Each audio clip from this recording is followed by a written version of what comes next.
going forward. And I know one thing that was brought up was relegation. I don't think that's ever going to happen because No. you'd have to get the majority of owners to agree on that plan. And I don't know any owner that would say, "Yeah, I want to go to the G League. Sign me Yeah. up."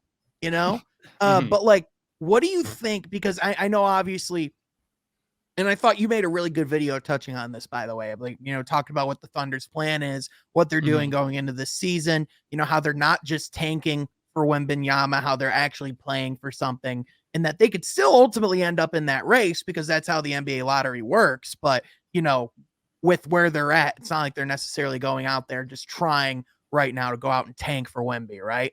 Mhm. But what do you think, just, because I personally, I know you and I, like, as much as we're fans of the teams that we root for, we're also just as big of fans of the league itself, right? Yeah. And, as much as I love to see my team succeed, I also love to see big moves to happen. I love to see trades. I love to see the way the league is going. Mhm. What do you think if, let's say, teams like the Bulls don't get off to a good start, teams like the Hornets have as disastrous of a year as we think they could, right? Like, what happens with like some of these teams who have aspirations right now start losing games? Do you think we're going to start seeing a tankathon like we've never seen before? Because I know last year, like, even though, like, towards the end of the season, I know the Thunder, I know they get flack, but they are pretty creative sometimes with bringing in guys from their G League roster, right? Like Mhm. specifically, I know the Thunder started bringing in second unit guys from their G League. They weren't the only team to do that, by the way. A ton of Yeah. teams in the league did that as well. But I'm thinking we could perhaps see that earlier than ever this year. What are your thoughts? I mean, I think you're right. When you have Adam Silver came out and basically was like, "Guys, please don't do it." He was like out here begging teams not to tank. That's how good Victor is. And I mean, we've seen what Victor can do. Like it is no surprise that every team wants to have him on their roster. Like he is a genuine like transformational player. He's not just like generational. He's one of those guys that can change the game of basketball itself, being a 7-footer that plays like that. It just, or not even 7-footer, he's 7'4". Like 7'5" with shoes on, man. It's crazy. exactly. He puts a couple pairs of socks on. He's almost one of the tallest player in league history. It's ridiculous, man, what he's able to do at that height with that build.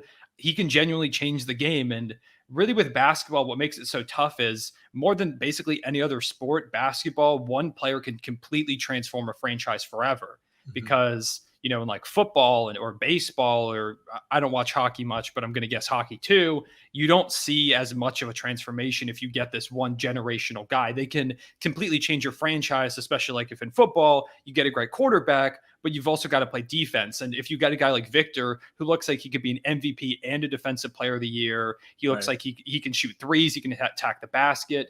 It's hard to deter teams from tanking because I see that guy. I want to find a way to help the Thunder lose games. Like it's incredible what he's capable of doing out there. You want to see him on your favorite team.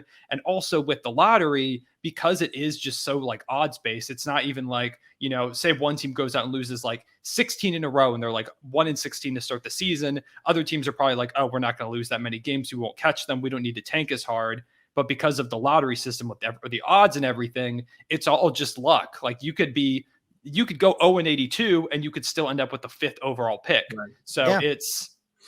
it's just tough with tanking. And I think because there is such a big chance at the end of the year, I wouldn't be surprised if we even see like teams that are on the borderline of the play-in that are like, we don't have a real chance, even if we make it. Let's just kind of give up. Let's just kind of like go all in. Like maybe a team's like 1 or 2 games out of the play-in with like 7 games to go. They're like, let's just sit some guys. Let's just be in the lottery. Maybe we'll be like the 9th or the 10th team, but that gives us a chance to maybe win him. And, if you're a team like I don't know, like say you're like the New Orleans Pelicans and like you could end up with Victor through the Lakers pick if they continue to play poorly.